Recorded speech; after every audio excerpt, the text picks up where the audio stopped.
વહાલા શ્રીનાથજીના સૌને જય શ્રી કૃષ્ણ. આપનું સ્વાગત છે અમારી ચેનલ પુષ્ટિવચન પર. દુઃખમ સુખ એટલે સંયોગનું સુખ, દુઃખ એટલે વિપ્રયોગનું દુઃખ. આ બધું જ સેવા થકી જીવને પ્રાપ્ત થાય છે. એટલે પરમ સુખ સેવા દ્વારા, દુઃખની નિવૃત્તિ સેવા દ્વારા. એટલે તો મહાપ્રભુજીએ કહ્યું ને કે કૃષ્ણ સેવા સદા કાર્યા માનસી સા પરામતા. તો એનાથી શું થશે કે તત સંસાર દુઃખસ્ય નિવૃત્તિ બ્રહ્મબોધનમ. સંસારના દુઃખોની નિવૃત્તિ થઈ જશે અને બ્રહ્મનું બોધ થશે. આમ પ્રભુએ કહ્યું, અરે બાબા, પૂજન કરવું હોય તો આ પ્રગટ દેવ ગિરિરાજ બાબા બિરાજે છે, એનું પૂજન કરો. એ વર્ષાને વહાવે છે, એ વર્ષાને રોકે છે, ગાયોને માટે ઘાસ ઉગાડે છે, ઝરણાને કંદમૂળ વહાવી આપણું પોષણ કરે છે. આ પ્રગટ દેવ તો આપણા ગિરિરાજ બાબા છે, આ ગોવર્ધન છે. કરવો હોય તો ગોવર્ધન યાગ કરો. બધા વિચારમાં પડે. અરે બાબા કહેવા લાગ્યા, અરે લાલા, આ ગોવર્ધન યાગ કેમ કરવું અમે તો જાણતા નથી. પ્રભુ કહેવા લાગ્યા, હું તમને શીખવાડીશ. આ ગોવર્ધન, ગાયોનું વર્ધન, જ્ઞાનનું વર્ધન, આ અનેક અનેક અર્થો કર્યા છે ગોવર્ધનના. આ ગિરિરાજનું વર્ધન, પ્રગટ દેવ સન્મુખ બિરાજમાન છે. અને આમ કહી ઠાકોરજીએ કહ્યું, આ વ્રજવાસીઓને કહી દો, ઘરમાં જે દહીં દૂધ હોય બધા જ માટલાઓ લઈ લે, અને જે જે સામગ્રી ઉત્તમમાં ઉત્તમ સિદ્ધ કરી હોય એને પણ સાથે લઈ લે. બીજા દિવસની સવાર પડી અને આખો નંદાલયનો ચોક ભરાઈ ગયો. વ્રજવાસીઓ કોઈ દૂધની મટકી, કોઈ દહીંની મટકી, કોઈએ બનાવેલી વિવિધ પ્રકારની સામગ્રીઓ સાથે લીધી છે. અને ઠાકોરજી નંદ બાબાને આગળ કરી કે બાબા, આપ આગળ પધારો, આપ બ્રજના રાજા છો, અમે આપની પાછળ પાછળ ચાલીશું. અને નંદ બાબા સુંદર જામો ધારણ કર્યો છે, પાગ બાંધી છે, શૃંગાર ધર્યા છે, અને હાથમાં દૂધની મટકી લઈ નંદ બાબા આગળ આગળ ચાલે છે. બડે નનકો આગે દે ગિરધર શ્રી ગોવર્ધન પૂજન આવે. આ સુંદર શિલા ઉપર અભિષેક કર્યો છે અને માનસી ગંગાથી સ્નાન, જલથી સ્નાન કરાવ્યા. સ્નાન કરાવ્યા બાદ ઠાકોરજી કહેવા લાગ્યા, પ્રભુને પ્રિય જે ગાય હતી ધોરી ગાય, એનું દૂધ લાવ. બને તો ગિરિરાજજીનો જ્યારે દુગ્ધાભિષેક કરો તો આગ્રહ રાખજો કે ગાયના દૂધથી અભિષેક કરો. ગિરિરાજ બાવાને અતિશય પ્રિય છે. એટલે તમારા પરિચિત વ્રજવાસી હોય એમને અગાઉથી રૂપિયા આપીને કેવું, ભલે થોડું તો થોડું જેટલું મળે પણ ગાયનું દૂધ આપે. અને ગાયનું દૂધ, દોરી ગાયનું દૂધ મંગાવ્યું છે, ગિરિરાજ બાવાને અભિષેક કરાવ્યો છે. હવે તો જે જે વ્રજવાસી પાસે પટકીમાં ભરેલા દૂધ આદિ હતા પદાર્થો, એ બધા ગિરિરાજજીને અભિષેક કરાવવા લાગ્યા. માનો દૂધનો સાગર થઈ ગયો છે, દૂધની નદીઓ વહેવા લાગી છે. અને દૂધથી સ્નાન કરાવ્યા બાદ ફરી જલથી સ્નાન કરાવ્યું, અંગ વસ્ત્ર કર્યું ઠાકોરજીએ, ધોતી ઉપરણા ધરાવ્યા ગિરિરાજ બાબાને, કંકુ હાથમાં લઈ તિલક કર્યું છે, થાપા લગાવ્યા છે, અક્ષત ધરાવ્યું છે. અને હવે વ્રજવાસીઓને કહ્યું, હવે જે કાંઈ પણ ભોગ ધરવાની સામગ્રી, એમ તો આપણે ત્યાં ક્રમ એવો છે, પહેલા કુંવારો ભોગ આવે, ગોવર્ધન પૂજા થાય ત્યારે કુંવારો ભોગ આવે, અને કુંવારો ભોગ ધર્યા બાદ ગિરિરાજજીની પરિક્રમા કરવામાં આવે, અને પછી ઠાકોરજી અન્નકૂટ આરોગવા માટે પધારે. ઠાકોરજી અન્નકૂટ અહીંયા તો વ્રજવાસીઓને આજ્ઞા કરી, આ તો પ્રગટ દેવ છે, તમે જે જે ભોગ ધરશો, ઇન્દ્ર માટે તો યજ્ઞ કરતા અને અગ્નિને સ્વાહા સ્વાહા કરીને પછી જતા, અગ્નિ દ્વારા ભોગ જાય. પણ આ ગિરિરાજ બાબા તો પ્રગટ દેવ છે, જે તમે ધરશો એ બધું તમારી સામે આરોગશે. અને વ્રજવાસીઓ જે જે સામગ્રી હતી બધી જ ગિરિરાજજીની સન્મુખ ધરી. અન્ન ભાતને કહેવાય, એક પછી એક ટોકરા, એક પછી એક ટોકરા, એનો તો કૂટ એટલે પર્વત બની ગયો. એટલે આ ઉત્સવને કહેવાય અન્નકૂટ, અન્નનો પર્વત. એક છાબડા, બીજો છાબડા, બીજો ત્રીજા, અન્નના ટોકરાઓના કોટ થઈ ગયા. નાગરી, ફલાર, દૂધઘર, અંસકડી, સકડી, વિવિધ પ્રકારના સંધાનાઓ, મેવા આદિ અનેકવિધ સામગ્રી ગિરિરાજજીની સન્મુખ ધરવામાં આવી છે.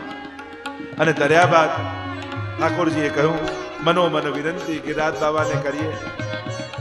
અને ક્રમ એવો છે કે ભોગ ધર્યા પછી ગિરિરાજ બાબાની પરિક્રમા કરવી જોઈએ. કહ્યું, આવો આપણે પરિક્રમા કરીએ. સુંદર શિલાને વંદન કર્યા.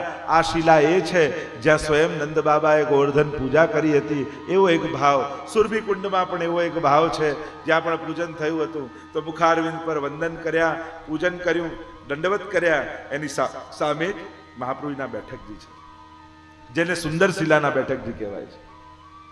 અખંડ શ્રી મહાપ્રભુજી ગિરિરાજ બાબાના દર્શન કરે છે, સેવા કરે છે. કારણ કે મહાપ્રભુજીનું નામ છે ગોવર્ધન સ્થિતિ ઉત્સાહ. શ્રી ગિરિરાજની તરેટીમાં વસવું શ્રી વલ્લભને અતિશય પ્રિય છે. ત્યાં ધોતી ઉપરના ધર્યા, વંદન કર્યા. આ બેઠકજીનું ચરિત્ર એવું છે કે એકવાર દમલાજીની ગોદમાં શ્રી મહાપ્રભુજી પડ્યા હતા મસ્તક રાખીને, અને અનવસરના સમયમાં શ્રીનાથજી બાબા ઉપર મંદિરમાંથી છમ છમ છમ છમ કરતા ગિરિરાજજીની એક શિલા પરથી બીજી શિલા, બીજીથી ત્રીજી કૂદતા કૂદતા કૂદતા આવ્યા મહાપ્રભુજીની નિકટ. પણ જ્યાં નુપુર ધારણ કર્યા હતા ચરણારવિંદમાં, એટલે છમ છમ છમ છમ આવો અવાજ આવે. દમલાજીની ગોદમાં વલ્લભ પડ્યા છે.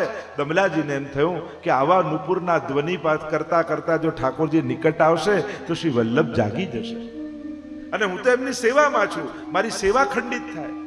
એટલે ઊંચો હાથ કરીને આમ શ્રીનાથજી બાબાને ઈશારો કર્યો કે જ્યાં છો ત્યાં જ ઊભા રહી જાઓ. અને શ્રીનાથજી બાબા ત્યાં જ અટકી ગયા. કારણ કે વલ્લભના સેવકની કાની તો શ્રીજી પણ રાખે છે. દમલાજી આજ્ઞા કરી એટલે ઊભા રહી ગયા. અને થોડી વાર થઈને મહાપ્રભુજીના નેત્રો ખુલ્યા. જુએ તો શ્રીનાથજી બાબા દૂર ઠાડા છે. તુરંત મહાપ્રભુજી ઊભા થઈને કે બાબા દૂર કેમ ઊભા છો, અહીંયા નિકટ પધારો. અને છમ છમ છમ છમ છમ કરતા દોડતા દોડતા શ્રીનાથજી બાબા વલ્લભની ગોદમાં આવીને બિરાજી ગયા. અને મહાપ્રભુજીએ ઠોડીમાં હસ્ત રાખી અને બાબાને કહ્યું, બાબા આપ આમ દૂર કેમ ઠાડા હતા? કે આ આપના સેવક મને બરજ્યા એટલે હું ઊભો હતો ત્યાં, એમણે મને રોક્યા એટલે ઊભો હતો. અરે દમલા, તે શ્રીનાથજી બાબાને રોક્યા? આમ કરાય? શ્રીનાથજી બાબાને આમ ઊભા રખાય? આમ કેમ કર્યું?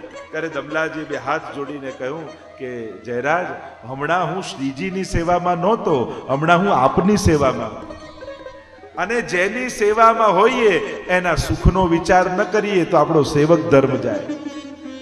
હું તો મહાપ્રભુના શરણે હતો, પ્રભુના શરણે હમણાં નહોતો, એટલે મેં રોકી દીધા. કારણ કે અત્યારે મારું પહેલું કર્તવ્ય તો આપના સુખનો વિચાર કરવાનો હતો. ત્યારે મહાપ્રભુજીના બરજ્યા, કહ્યું કે આવું ક્યારે નહીં કરવું. ત્યારે શ્રીનાથજીએ દમલાજીનો પક્ષ લીધો અને કહ્યું, હે શ્રી વલ્લભ, દમલાજીએ જે કર્યું એ બરાબર જ કર્યું છે. એને આપણા સુખનો વિચાર કરી પોતાનો સેવક ધર્મ નિભાવ્યો છે.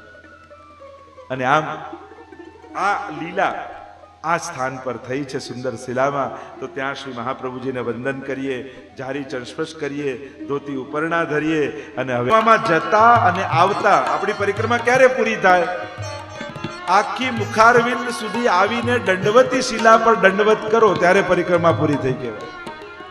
અને શ્રીનાથજી જ્યારે મંદિર ઉપર બિરાજતા ગિરિરાજજીની ઉપર, ત્યારે ક્રમ હતો દંડવતી શિલામાં દંડવત કરી આજ્ઞા લઈ અને પછી જ ઉપર જવાનું, એવો પ્રકાર હતો. અને અત્યારે તો દંડવત શિલા ઘણી નાની છે. ગુસાઈજીના સમયમાં લગભગ ગુસાઈજીના હાઈટ જેટલી દંડવતી શિલાની એટલી હાઈટ હતી. અને હવે ધીરે ધીરે ક્ષેમ થાય. તો દંડવતી શિલામાં દંડવત કર્યા, વંદન કર્યા, ગિરિરાજ બાબાની આજ્ઞા લઈ પરિક્રમા આગળ ચાલી ને વૈષ્ણવ પ્રેમથી ગાવા લાગ્યા. શ્રીજી તમારી શરણ, ગિરિરાજ શરણ, શ્રીજી તુમારી શરણ, શ્રીજી તમારી શરણ, વલ્લભ તુમારી શરણ. આપણી પરિક્રમા માનસી ગંગા પર આવી સ્નાનપાન આચમન કર્યા, બેઠકજીમાં દંડવત કર્યા, પરિક્રમા આગળ ચાલી દાન ઘાટી પર આવી દાન બિહારીજીના દર્શન કર્યા અને વૈષ્ણવ પ્રેમથી ગાન કરતા કરતા આગળ જાય. વલ્લભ તુમારી શરણ, વિઠ્ઠલ તુમારી શરણ, વલ્લભ તુમારી શરણ, વિઠ્ઠલ તુમારી શરણ, ગિરિરાજ ધરણ, શ્રીજી તુમારી શરણ. આપણી પરિક્રમા આવી આન્યોર ગામ, સદુ પાંડેનું ઘર. મહાપ્રભુજી જ્યારે પૃથ્વી પ્રદક્ષિણા કરી રહ્યા હતા, ઝારખંડમાં હતા. ઝારખંડ में પ્રભુને જતાઈ અબ કે મોહી મિલો મન ભાઈ. અને કહ્યું કે હવે વ્રજમાં પધારો અને મારી સેવા જગતમાં પ્રગટ કરો. પૃથ્વી પરિક્રમા છોડી મહાપ્રભુજી બ્રજમાં પધાર્યા. અને બ્રજમાં પધાર્યા તો અહીંયા આવીને સદુ પાંડેના ઘરે મુકામ કર્યો. અને ત્યાં ચર્ચાઓ થઈ છે કે અહીંયા દેવ દમન પ્રગટ થયા છે, વામ ભુજા પ્રગટ થઈ. અને મહાપ્રભુજીના પ્રાગટ્યના દિવસે શ્રીનાથજીના મુખારવિંદનું પ્રાગટ્ય થયું. જુઓ તો ખરા, આ એક પુષ્ટિ માર્ગ એવો છે જેમાં ગુરુ અને પ્રભુ એક જ દિવસે પ્રગટ થયા છે. ત્યારે ચંપારણમાં વલ્લભ પ્રગટ્યા અને ત્યાં શ્રીજીનું મુખારવિંદ પ્રગટ થયું. મહાપ્રભુજીને વિનંતી કરી કે કોઈ પુરાણોમાં આ સ્વરૂપનો ઉલ્લેખ છે? કારણ કે સદુ પાંડેની ગાય જતી સ્ત્રવીને આવતી દૂધ અને એમાંથી વામભુજાના દર્શન થયા, મુખારવિંદનું પ્રાગટ્ય થયું. મહાપ્રભુજી કે ગર્ગ સંહિતામાં તો ખૂબ ઉલ્લેખ કર્યા છે કે આમ શૃંગાર મંડનમાં કલયુગના 4500 વર્ષ વ્યતીત થશે ત્યારે શ્રીનાથ અને દેવદમન નામથી સ્વયં હું પ્રગટ થઈશ એવા વચન ગર્ગ સંહિતામાં પ્રભુએ પોતે કહ્યા છે. ઉત્તરમાં બદ્રીનાથ, પશ્ચિમમાં દ્વારિકાનાથ, પૂર્વમાં જગન્નાથ, દક્ષિણમાં શ્રી રંગનાથ અને મધ્યમાં બોલો ગોવર્ધનનાથ નાથ કી જય. મહાપ્રભુજીએ કહ્યું કે કાલે સવારે અમે શ્રીનાથજીને પ્રગટ કરવા જઈશું. 5 વૈષ્ણવોને સાથે લીધા છે, પણ જ્યારે આગતા સ્વાગતા કરતા હતા મહાપ્રભુજીની રોજ નરો દૂધ પીવડાવવા જતી ઠાકોરજીને. આજે મોડું થયું એટલે ગિરિરાજજી પરથી અવાજ લગાવ્યો, ઓ નરો મેરો દૂધ લા, ઓ નરો મેરો દૂધ લા. અને કટોરો દૂધનો લઈને નરો દોડી બચ્યું હતું અધરામૃત લઈને આવી અને એનું મહાપ્રભુજી પોતે પાન કરી ગયા. બીજા દિવસની સવાર પડી, સદુ પાંડે, કૃષ્ણદાસ, દમલાજી સાથે છે અને શ્રીજીને મળવાની તત્પરતા, અહીંથી શ્રી વલ્લભને મળવાની ઉત્સુકતા. એક શિલા પરથી બીજી શિલા, બીજીથી ત્રીજી શિલા, કૂદતા ફાંદતા દોડતા શ્રી મહાપ્રભુજી શ્રીજીને મળવા દોડી રહ્યા છે. અને શ્રી વલ્લભને આવતા જોયા, શ્રીજીથી રહેવાયું નહીં, કંદરામાંથી કૂદકો મારીને બહાર પધાર્યા અને શ્રી વલ્લભને મળવા દોડ્યા અને બંનેનું પ્રથમ મિલન થયું છે. બોલો ગોવર્ધનનાથ કી જય. શ્રીજીનું મંદિર સિદ્ધ કર્યું, પાટ પધરાવ્યા શ્રીનાથજીને, તિલક કર્યું, પાટોત્સવ તિલક, ધોતી ધરાવી શ્રીનાથજીને, ઉપરનો ધરાવ્યો, પાગ બાંધી, મોરપીંછ ખોસ્યું, મિશ્રી ભોગ ધરી, પાટોત્સવ તિલક કરી અને